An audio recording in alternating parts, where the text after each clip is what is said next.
Hi, this is Joe again with another review. For the sake of this video, we'll be discussing the 2018 film A Star Is Born. Yes, I finally got around to seeing that movie, and there's only, of course, one major problem with it. Why was this movie even made? Okay? Other than, of course, the obvious version for money, of course. But why do you need a fourth version of A Star Is Born story? You do not need this movie to be told a fourth time in movie history. I mean, this movie has more remakes than there have been James Bonds. I mean, it's been made, well, okay, there's more James Bonds than remakes, but I'm talking about remakes of A Star Is Born, but this movie does not need to be told, or the story does not need to be told a fourth time. It was told in the 30s, 1937, it was made in 1954, it was made in 1976, now it's made again in 2018. I mean, it's like, what is it, every 20 to 40 years you have to have another remake of this movie? I mean, it is a classic Hollywood story, but it doesn't need to be told four times. I can understand if they remake it once, with the Judy Garland version in 1954, which is the best version. But you don't need to be remade in the 70s. You don't need to be made today. You don't need to remake it 20 years from now. You don't need to keep remaking this movie. And it just shows one thing, that the people who write for movies in Hollywood have no goddamn brains to fit into a golf ball. Because if they keep remaking these movies, it means they don't have to think about making a new film, and they don't. And it's it's ridiculous that this movie has been made four times. Of course, true. I've not seen the original 1937 version or the Barbra Streisand version, but I have seen the 1954 version, and that's the best version of the story with Judy Garland. The best version ever. And any film that any remake that came out after this was only like two remakes that came out after this one. It's not going to measure up to it. Because it's trying to get a big story. And I don't know who was in the 1937 version, but on the other remakes, he had one huge star, and they played the female lead. Of course, he had Judy Garland, Barbra Streisand, and Lady Gaga with Schmaga or the Paga. Starring in the remake, in the 2018 remake. But that's it. Except for Lady Gaga, I mean, that's it. Well, I should get into the movie. It's been over 3 minutes of this introduction here. Of course, Star Is Born, of course, stars Lady Gaga with the Schmaga, with the Paga, with the Kaga. Well, she's full of caca. Gaga is. And she also co-stars with Bradley Cooper, who also directed this movie. So this is the directorial debut during this remake of A Star Is Born. And of course, Bradley Cooper plays this over-the-hill musician, rock star, who meets Lady Gaga, who at this bar, it's actually this gay bar, which Lady Gaga performs at. And because since she's able to sing well, she knows the owner. Even though Lady Gaga's character isn't gay, they allow her to perform, maybe like once a week perform, for the clientele. And she was a big hit in this gay bar. And so Bradley Cooper figures, or his character figures, hey, maybe we could use her in my band. Maybe we could sing duets and stuff in my tour, jazz out the act. And so, that's how her career, or Lady Gaga's career, gets started in this film. And of course, she becomes a big hit. He goes on the down low, and he of course is a drunk who's on drugs. That's like in the other versions, particularly in the 1954 version with Judy Garland, where she's a movie star, and she does movie musicals. And her husband, James Mason's character, who was a drunk. Well, the Bradley Cooper character, not only is he a drunk, but he's also on drugs as well. And of course, Lady Gaga loves him anyway, because if it wasn't for him, she wouldn't have a career. So Alice has some not only love, but also not only just a loyalty, but a love as well that she has with Bradley Cooper. And of course, I should mention that there's one particular love scene for like a couple of seconds. You see Lady Gaga's tatas in one scene, and it's like, hey, she's not that bad looking. And even though I don't go for Lady Gaga's music that much, I know that she's, pretty good. I thought that she was a Madonna ripoff, and that's exactly what Lady Gaga is. She has a talent, but I feel that she's copying Madonna too much, at least when she first started, in her professional career, outside of the movie. But in the movie, she of course, she is a huge star. At least she's not faking her singing ability, which is what they want to do with the Stars Born movies, is make sure they have a person in there who knows how to sing well. Judy Garland, Barbra Streisand, Lady Gaga, and Bradley Cooper actually did a little singing himself. Not as much as Lady Gaga, but he tried to do the best he can on this thing.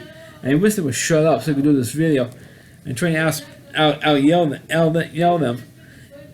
What happened was, at one point when Lady Gaga does get a record deal and she goes to the Grammys, her husband, or Bradley Cooper, he gets so drunk that when Lady Gaga wins her award for Best New Artist, he comes on stage with her and he pees on himself, pees in his pants, right there on live TV from the whole world, really. And of course, he embarrasses her, embarrasses everybody, and he passes out right there on the stage.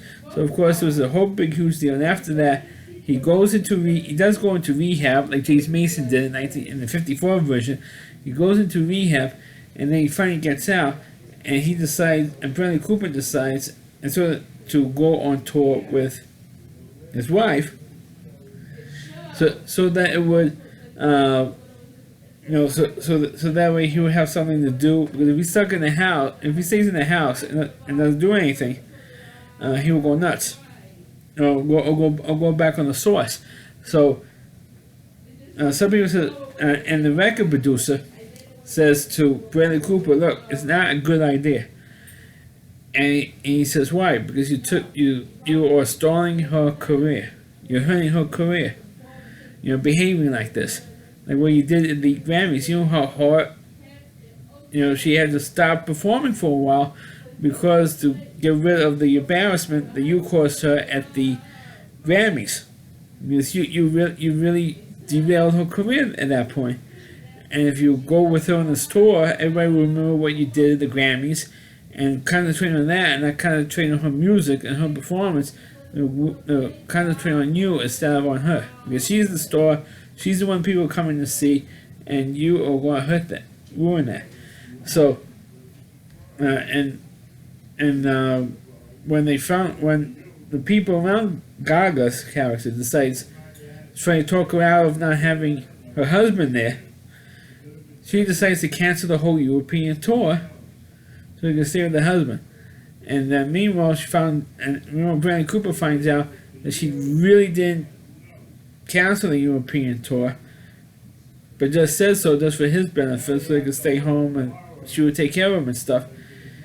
And when Lady Gaga goes out to perform in a hall, Bradley Cooper decides to kill himself, just like James Mason did in the 1954 version. And instead of walking into the ocean and drowning, he literally hangs himself by a ceiling fan and dies. And they found that the body there, hanging there. And of course, big surprise, she does the same thing like Judy Garland does in the end of her version, which is, "I am Mrs. Maine. I am Mrs. Maine." Right? So actually she gets a big standing ovation for doing that, and yada yada. And of course that's how, and she performs one big song at the end of the film, and that's it. I mean, like I said, it's the same stupid plot you have in the other versions. They didn't really change anything except maybe modernize it a little bit. That's all they did. And modernize it, but they modernize it with the biggest, I think one of the biggest music stores today, and that's Lady Gaga. I mean, other than that, it's the same stupid plot, same ending, same way the movie ends, same way that the male lead killed himself because he did it out of love for her, because I'm hurting her career. If I hang around more, she's not gonna have a career because of me. So I decided to go off myself. I mean that's basically what the movie is. And it's, I'm not saying it's not a good version. It's a more modern version, like I said earlier, but it's still the same exact plot. I mean, didn't change the plot. Now, what would be good if they ever make a fifth version of this movie, which I don't think they will. 4 versions is enough. But if they did a fifth version, I think they should reverse it. Instead of the male being the drunk, down and out performer, they should make the woman the down and out performer, discovering the guy, and the guy becomes a big hit, and she hurts his career. Now that version they haven't done yet. It does the woman at the big store, and the man was a down and out drunk, falling down drunk and form a big movie store or music store or whatever. I like to see them reverse that if they ever do another remake. Because if they do a fifth version of the same thing, why even bother even watching it? I mean, I'm not saying that the music isn't bad in this movie. I mean, they're all original songs. That's for this film. Both Lady Gaga and Bradley Cooper did a great job in all the songs in this movie, and they did. So I'm not knocking the music, and I'm not knocking the performance, and I'm not knocking Bradley Cooper's direction in this film. I'm not complaining about any of that. It's just that it's the same damn plot again and again and again. I mean, it's like if you watch all 4 versions, it's like the same thing. I mean, there's no real. I mean, there are some variations. I mean, here and there between the 4 remakes, but the basic plot is there. The main grouping of the plot is there. So why make another version? And that's why the Academy Awards, this past Academy Awards, the 2019 Academy Awards ceremony for the 2018 films, that's why The Star Is Born didn't win anything, because it's the same plot for the 4th time. And that's the big criticism of the movie. Why was The Star Is Born made a 4th time for?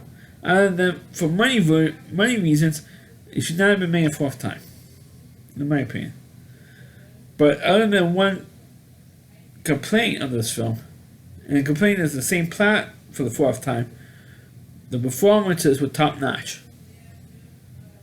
And I was kind of impressed with Lady Gaga's performance in it, which surprised the hell out of me, because she never acted, except for a music video, she never really acted before.